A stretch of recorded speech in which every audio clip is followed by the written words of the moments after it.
Es una secta secreta que ha sido sin duda la más influyente y de más larga historia en Occidente, como mínimo, ¿no?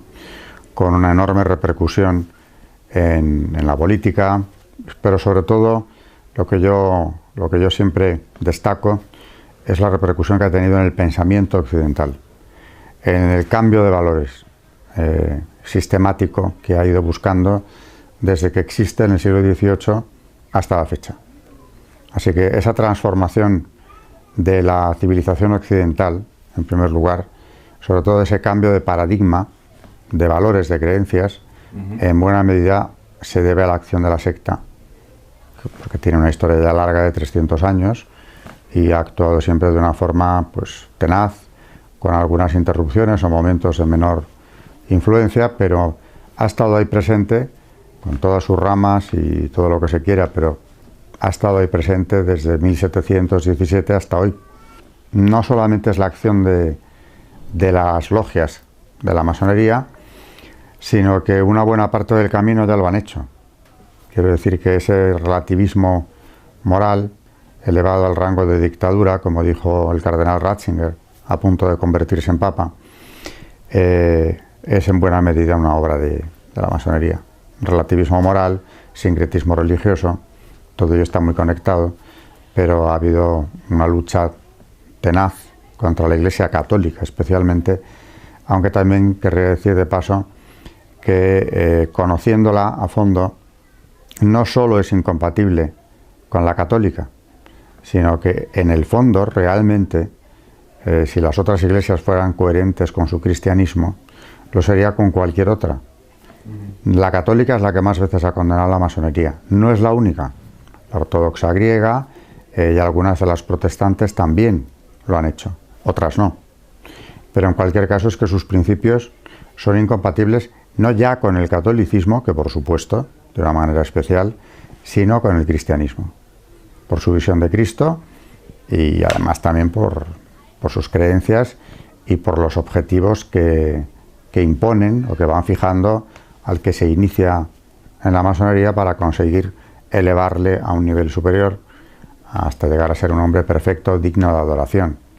Es incompatible con la fe porque la fe revelada en principio le resulta algo incompatible en el fondo con lo que ellos proponen. La masonería ante todo es gnóstica, es decir, le propone al que se inicia comenzar un camino de perfección, de elevación, mediante un conocimiento oculto que se le va a ir brindando grado a grado hasta elevarle a ese rango. ¿Quién tiene ese conocimiento oculto? En este caso ellos. La gnosis no es privativa solo de la masonería, hay distintas gnosis, las ha habido a lo largo del tiempo, pero es, yo diría, que la peor de las herejías porque parte de un engaño elaborado.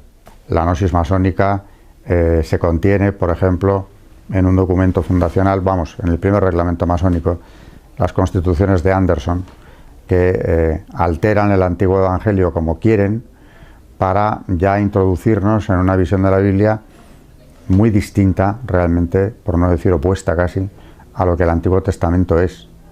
Y del Nuevo casi no hay referencias, porque curiosamente al llegar a Cristo las constituciones guardan silencio prácticamente. En cambio, los grandes personajes del Antiguo Testamento, su vida, su trayectoria se altera de una forma total, incluso elevan a la categoría de arquitecto del Templo de Salomón a un orfebre que aparece en el libro de los Reyes, Irán Aviv, que es un personaje clave, y todo ese conocimiento oculto les viene a ellos nada menos que desde los tiempos de Adán, a través de Tubal Caín, a través de Caín concretamente. Siempre hay una tendencia hacia el lado oscuro en el fondo, ¿no? Es decir, que esa gnosis masónica blanquea lo que en Occidente sabemos que es la parte oscura de nuestra historia, la parte oscura del ser humano. Concretamente, Caín mata a su hermano. En la masonería, Lucifer, eso no se le dice al que se inicia, pero en algunas obediencias lo descubren enseguida, es un aliado del hombre, porque es quien le trae la sabiduría. Se subleva contra esa tiranía despótica del Creador y lo que hace es hacerle ver la realidad al hombre. A mí el nieto de un masón me explicaba cómo su abuelo le había hecho ver que la serpiente había ido al paraíso a llevar la sabiduría al hombre. Era nuestra aliada. Y Dios nos castigó al hombre y a la serpiente expulsándonos fuera del paraíso, ¿no? Claro que sí, supuestamente están aceptadas todas las creencias, siempre y cuando no te empeñes en defender un dogma. Porque claro, la masonería en principio es adogmática, aunque tiene luego sus propios dogmas. Por ejemplo, el dogma del relativismo, esa dictadura de la que ya, como he dicho ahora, hablaba Benedicto XVI, quien no esté de acuerdo con esa actitud de relativismo escéptico, está fuera del marco, en política, en la vida pública. Esto lo dice en la encíclica Centesimus Annus Juan Pablo II. En el fondo estamos yendo precisamente al núcleo del pecado original. La prohibición divina de comer los frutos del árbol de la ciencia del bien y del mal, que es lo que nos hace caer en ese pecado original, bueno, a nuestros primeros padres en el pecado, y nosotros heredamos eso. Eso es lo que la masonería propone. Que el hombre sea capaz de establecer bien y mal, con total independencia de lo que le haya podido contar ninguna divinidad o profeta. De manera que cuidado con esa libertad religiosa que supuestamente se practica en las logias, porque acercándonos a ellas, y cuanto más he conocido masones, hablando con ellos o familiares suyos, más claro lo he visto, esa tolerancia no es tal. Efectivamente, según en qué obediencias masónicas, por ejemplo, en derecho humano, un amigo mío, Abad Gallardo, masón, converso francés, que ha escrito libros interesantísimos, el último se llama Serví a Lucifer sin saberlo. Cuando yo le pregunté al respecto, me dijo que él ya conoció esa veneración a Lucifer en el grado primero. Ahí no tarda mucho en hacérselo ver. Y cuando le preguntó al maestro de su logia, le contestó que eso se hacía una sola vez al año y era algo simbólico. La masonería es muy simbólica. Claro, una vez al año y como símbolo. ¿Símbolo de qué? Pues de esa búsqueda de la libertad, ese rebelarse contra lo establecido para alcanzar la perfección a través de esa libertad del hombre. Aquella famosa frase del presidente Zapatero, ¿no? La libertad os hará verdaderos, contradiciendo el Evangelio. Eso es puramente masónico. Él, por tanto, en el grado primero ya sabía que a Lucifer de alguna forma se le veneraba. Pero tiene un libro sobre el tema, en el que cuenta los rituales que él conoció y practicó. Pero eso es derecho humano. Ahora bien, en general, uno de los dos ritos mayoritariamente practicados en el mundo, dentro de la masonería, es interesante ver qué ritos siguen, es el rito escocés antiguo y aceptado. Y en ese, lo he contado ya múltiples veces, me consta que en el grado 29, el que es recibido en ese grado, tiene que pisar un crucifijo, primero con el pie izquierdo y después con el derecho. Y después, a continuación, se venera en el templo de la logia a Baphomet, que es una representación diabólica, al fin y al cabo, por más que le hayan cambiado el nombre, no hay más que ver su imagen. Por tanto, ese grado 29, realmente quien entra en él, lo que está llevando a cabo es una consagración al demonio y una apostasía de Cristo. Que esta cruz, símbolo de muerte y destrucción, salga del mundo, dicen en otro ritual muy similar. Si la cruz de muerte y destrucción es el crucifijo, yo creo que sobran palabras. Y también lo he contado siempre, pero bueno, nunca sobra repetirlo. Yo tenía ese dato y copié todo el ritual porque en su día lo publicó don Manuel Guerra, el mayor experto en masonería de España. Pero tuve ocasión de confirmar que esto era así, aunque a mí mismo me costaba creerlo, a pesar de la fuente, que era de toda mi fiabilidad. Hasta que un día en un coloquio público, bueno, 80 personas, 70 y tantas, con Tom Sarobe, un antiguo gran maestro masón de la Gran Logia del Gran Oriente de España, cuando una señora me pidió que leyera este ritual, y lo leo a continuación, aunque ya estábamos en pleno debate, porque nos pasaban la palabra de uno a otro, él guardó un silencio absoluto, que no rompió nunca, hasta que ya se entendió que no pensaba contestarme. Evidentemente, de ser esto un error o un invento, que lo cual es impensable, ¿no? Pero imaginémonos que se ha equivocado, de don Manuel, hubiera tardado un minuto el señor Sauer en desmentirme. Lógicamente, ¿no? Porque esto, entre otras cosas, lo menos que puede decirse es que no se compagina con esa tolerancia religiosa que supuestamente se practica, ¿no? Y no hubo desmentido. Hasta hoy. Luego, si seguimos subiendo en grados, hay 33, según en cuales las connotaciones religiosas anticristianas están muy claras. He puesto el ejemplo de uno que conozco bien y que he solido llevar lo publico en mi libro sobre el tema también, tomado, insisto, de don Manuel Guerra. Pero es el que yo comprobé, el que yo leí, el mismo ritual que leí antes Aroe. ¿Los masones son satanistas? Bueno, ellos, cuidado, deslindan muy bien, insisten en hacerlo, entre Satanás y Lucifer. Y uno de los grandes personajes de la masonería norteamericana del siglo XIX, por cierto, el que fijó el rito escocés antiguo y aceptado, Albert Pike, compuso un himno a Lucifer y le llamó con este nombre, ¿no? Hasta ese grado pues, se puede llegar a profundizar en el tema. Pero Lucifer es el portador de la luz para ellos. Es el que nos quita de en medio las tinieblas, lo que en la Ilustración llamaban, muy vinculada, la francesa a la masonería, y la inglesa no digamos, la superstición, que es la religión. Entonces, la masonería viene precisamente de la mano del portador de la luz a revelarnos la verdad. Decía un filósofo, prefiero llamarlo, francés de la Ilustración, Dumarsais, que el verdadero filósofo es aquel que se ha liberado de la educación religiosa. Es decir, que está haciendo una profesión de fe ilustrado-masónica evidente, ¿no?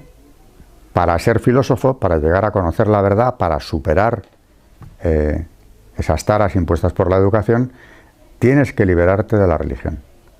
Y a partir de ahí crecerás. De manera que, insisto en que lo de la tolerancia religiosa es más que relativo.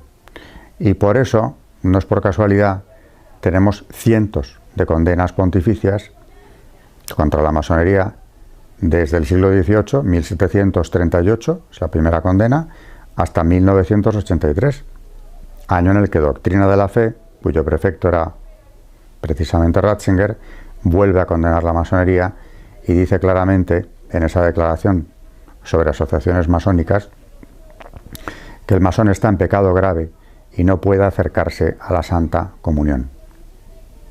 Si queremos matizar mucho, no es excomunión late sentencia, como había existido hasta ese momento, que es cuando se publica el nuevo Código de Derecho Canónico. Antiguamente era así, excomunión late sentencia. Ahora, ¿cuál es el matiz? Que el masón está en pecado grave y por tanto no puede comulgar. Podrá hacerlo si se arrepiente, propósito de enmienda, como cualquier pecado mortal. Tendría que dejar la masonería, confesarse de haber pertenecido a ella y a partir de ahí. Aunque en el nuevo código también están condenados con entredicho quienes promueven o dirigen estas asociaciones que maquinan contra la Iglesia, porque en el nuevo código no se menciona la masonería, se la considera, como explica Ratzinger, englobada en una categoría más amplia, que es esa de las asociaciones que maquinan contra la Iglesia. Y quienes la dirigen o promueven, pues también están en entredicho. Pues porque, claro, precisamente para imponer precisamente ese nuevo paradigma humano, esa gnosis que nos convierte en seres perfectos, bueno, a los que ellos aceptan en las logias, ¿no? Necesitan construir, o quieren de paso construir, una sociedad completamente distinta. Y han buscado siempre, en la medida de sus posibilidades, una inversión del orden natural. Si hay que pisar el crucifijo para ser un grado 29, más inversión no cabe. Y eso no se queda solo en lo privado. Naturalmente hay un proyecto político, social, antropológico, de crear ese hombre nuevo. Por eso, en las condenas pontificias que a mí me han servido como principal soporte para entender lo que era la masonería y desde luego para escribir mi libro, hablan de dos cuestiones fundamentalmente los papas. La mira que tienen los masones puesta en la enseñanza, en la educación de los jóvenes, para forjar a las nuevas generaciones como ellos quieren y por tanto eliminar la religión, de la enseñanza laica, radicalmente laica, que cuando han podido han impuesto, ¿no? Y la reforma de la familia. Según los tiempos, exigían más o exigían menos. Lo de la educación laica lo tenían ya clarísimo desde el principio y en el 19 lo hicieron. Desde luego, a partir de la Revolución Francesa hay periodos distintos, pero ya en la Tercera República llegamos a que es una república masónica, con personajes como Gambetta o Ferry, llegamos a suprimir la enseñanza religiosa por completo, a una separación Iglesia-Estado muy radical, que fue condenada en una encíclica sobre el tema, Vehementer Nos. Bueno, pues eso ya pasaba en el 19. Pero en cuanto a la reforma de la familia, en el 19 se contentaban, entre comillas, con tratar de imponer, o hacerlo si podían, el matrimonio civil, desacralizar la unión matrimonial. Eso comparado con lo que viene luego, ahora ya nos parece aceptable casi, porque como nos han impregnado de relativismo en una medida muy alta, a veces yo creo que como católicos tenemos que conocer la doctrina de la Iglesia y pararnos a pensar lo que es el sacramento del matrimonio, que es ante todo compromiso, es indisoluble y es la base de la familia. Y la familia es la base de la sociedad, es el núcleo fundamental de la sociedad. Si desacralizamos la unión matrimonial, lo demás casi es un camino abierto. Pero en el 19 con eso, educación laica, matrimonio civil, hay algo que les interesaba mucho, la desacralización de los cementerios. Eso también lo solían pedir. Y por supuesto, claro, el desmantelamiento de la Iglesia, siguiendo el modelo de la Revolución Francesa. Expropiación de todos sus bienes, de manera que quede privada de su función, no pueda realizar su función, ni educativa, ni asistencial, ni en ningún plano. Y por otro lado, claro, ya en la Revolución se vio, ¿no? Una sumisión del clero al Estado, constitución civil del clero en Francia, e incluso disolución de las órdenes religiosas. Ese es el modelo que se va a seguir en la España liberal, con la desamortización de Mendizábal. Es el mismo modelo. Siempre hay un pretexto. En el caso español, como estábamos en guerra, la guerra carlista, la primera, pues ¿de dónde podemos acopiar esos bienes necesarios para la guerra? De los bienes de la Iglesia. Y viene lo que se ha llamado el enorme latrocinio, ¿no? Porque todo eso se le quitó a la Iglesia sin la menor indemnización. Fueron suprimiendo conventos, órdenes enteras quedaban exclaustradas, sin la menor compensación, es decir, en la calle, en mitad de la calle, y a partir de ahí, claro, empieza un proceso de secularización de la sociedad española que ha tenido mucha resistencia, porque estamos hablando del país que era bastión de la Iglesia Católica hasta el siglo XIX, y por tanto, claro, para entender esa tensión entre lo que se ha llamado las dos Españas, que llega a la guerra civil incluso en más de una ocasión, tenemos que tener presente esa clave religiosa, porque en el liberalismo español, como en el resto de Europa, pero aquí se hace o se ve de una forma especialmente cruda y dura, está esa clave religiosa. La secularización, la separación Iglesia-Estado, la secularización de la sociedad y de la enseñanza, por supuesto, es decir, en definitiva, la creación de una sociedad totalmente nueva donde Dios no esté. En todo caso, ese gran arquitecto del universo, sea lo que quiera que sea. En cuanto al porcentaje de masones en Naciones Unidas o en la Unión Europea, depende en qué años hagamos el cálculo, pero ha llegado a ser en Naciones Unidas de un 60% de funcionarios, y lo tengo confirmado. Y algo muy parecido ocurre en la Unión Europea, y esto no son especulaciones, porque ya en los 80 los diputados ingleses, precisamente, los del país que fue la cuna de la masonería, denunciaron esa presencia asfixiante de la masonería en las instituciones europeas, porque quienes no eran miembros de la secta veían entorpecida su carrera. Eso no es una apreciación, esa denuncia está ahí. Y claro, estos grandes organismos internacionales están imponiendo estas nuevas ideologías que vienen de la gran revolución sexual de los 60. Por ejemplo, en los años 90 del siglo pasado, las cumbres organizadas por Naciones Unidas, sobre todo hay dos que fueron clave, el Cairo y Pekín, año 94, año 95. Una era para hablar de población y desarrollo, la primera, la del Cairo, y la de Pekín era para hablar de la mujer. Realmente cuando te acercas ya al borrador de esas dos cumbres, estás viendo que de lo que se trataba era de acabar con la familia. Siempre vistiéndolo de otro modo, de libertades, de independencia de la mujer, en Pekín, que se habla tanto de ella y de liberarla de todo lo que la pueda discriminar o perjudicar, se deja ver como que un elemento que la esclaviza es precisamente el vínculo familiar. La maternidad, bien pronto, desde los organismos de Naciones Unidas, se presenta como un lastre para la mujer.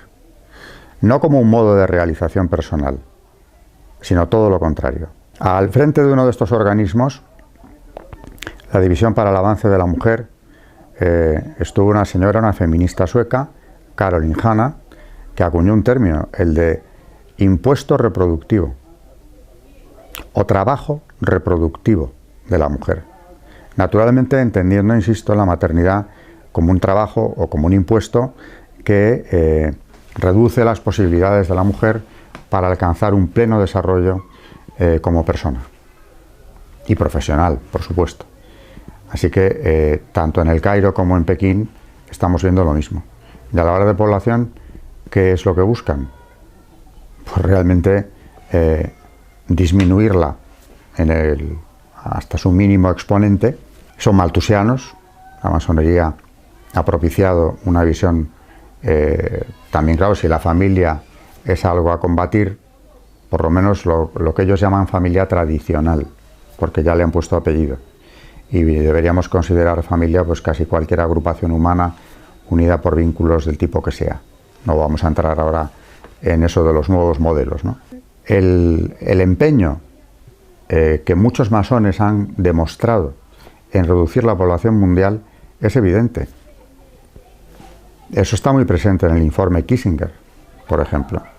El crecimiento demográfico se presenta como una amenaza para la humanidad. ¿Qué ha ocurrido a la vuelta de los años? Que el gran peligro es lo contrario. No hay renovación ya en Occidente de las generaciones.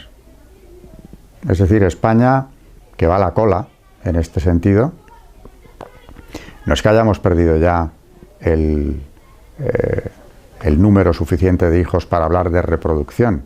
Ese índice ya se perdió. Mínimo 3.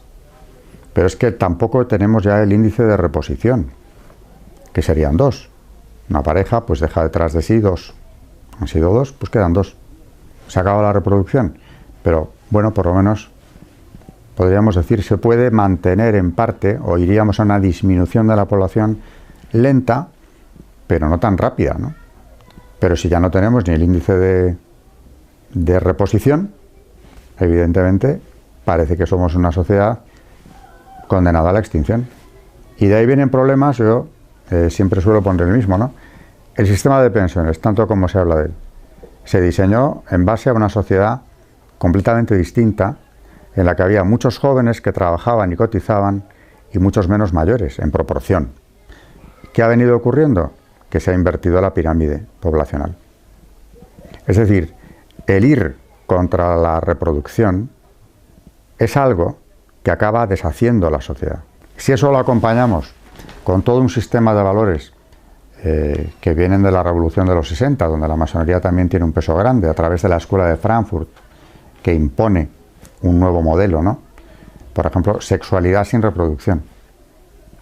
Nos fomentan la promiscuidad desde los medios de comunicación. Eso está ya en los borradores del Cairo y Pekín. Series de televisión, teatro clásico adaptado, radio, etcétera, tienen que presentarnos esos nuevos modelos como lo normal para conseguir, llegan a decir, que se cambie el modelo de familia deseada. Es decir, hablan a veces con una claridad muy cruda de un lavado de cerebro auténtico. Y eso incluso mis alumnos más jóvenes lo reconocen, porque en cuanto se les hace ver, a poco que vean la televisión, antes se hablaba de aquello del horario infantil, ahora da igual en qué horario puedes ver cualquier cosa. Pero desde luego cualquier cosa contraria a lo que es la visión cristiana de la persona, del matrimonio y de la familia. Todo lo que sea contrario a eso, en cualquier horario y en cualquier modalidad. Bueno, de la transición en adelante, por supuesto, ha habido un cambio en eso, porque en el 19 el Partido Liberal, bueno, se divide en varios partidos al final, pero en los más a la izquierda, los más escorados a la izquierda, acaba ya surgiendo el Partido Republicano, el Demócrata, anteriormente. En los partidos liberales la presencia masónica es abrumadora, sobre todo en los dirigentes.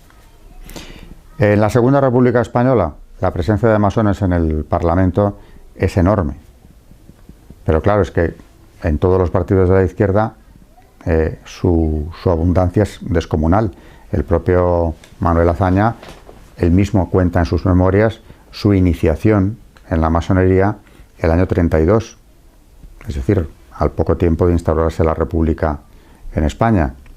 En cambio, en el sector de la derecha apenas lo sabía, no hemos localizado un gran número. Yo por lo menos ahora no puedo decirle de memoria ninguno. ¿Por qué? Porque la derecha española en los años 30 era católica. Tenía clarísimo el tema de las condenas pontificias y pretendía mantenerse dentro de ese marco de catolicismo. Ahora, en cambio, a partir de los 70, en un mundo ya muy relativista, fuera de España, pero que va a influir decisivamente en nuestra transición y en lo que luego vino, en la derecha española ya ahora mismo podemos encontrar, y encontramos de hecho, una gran cantidad de masones. El PSOE tiene una tradición, por supuesto, masónica descomunal. Si nos fuéramos a la Segunda República podríamos estar hablando un largo rato de ella, pero hoy en día, como digo, en el arco parlamentario es muy difícil encontrar alguno de los grupos donde no haya masones, sin la menor duda. Es más, yo creo que es la clave verdadera, la última clave, la última pregunta a la que hay que llegar es ahí. ¿Por qué todo esto? ¿Quién mueve estos hilos? Ciertamente muchos, desde luego, no piensan que estén haciendo el juego al demonio, pero que se lo están haciendo es evidente. Ese odio hacia el ser humano, que está en el demonio desde el principio, es visible aquí, porque realmente todas estas políticas que llevo mencionadas solo llevan a la destrucción de la sociedad y a hacer infeliz al hombre, a hacerlo solo, personas solitarias, como ocurre ya, por ejemplo, en los países escandinavos, donde el modelo a seguir es vivir en soledad, ya ni siquiera en parejas de hecho, solos. Eso destruye a la persona. ¿Por qué se ha disparado el índice de suicidios en países como Francia, por ejemplo, en los últimos años? Por esa soledad y por esa falta de sentido trascendente de la vida. Incluso si lo tuvieran todo materialmente, el hombre no está hecho para tener solo cosas materiales. Tiene un destino mucho más elevado y lo lleva dentro y lo nota y lo sabe y lo siente. Si eso se le quita, le has quitado la principal razón de vivir, aunque le dieras todo lo de este mundo. Luego, claro que sí, se ve la mano de una fuerza preternatural detrás, porque esto, lejos de hacer bien a la sociedad o a la persona, es todo lo contrario, ¿no? Destruyen a ambas.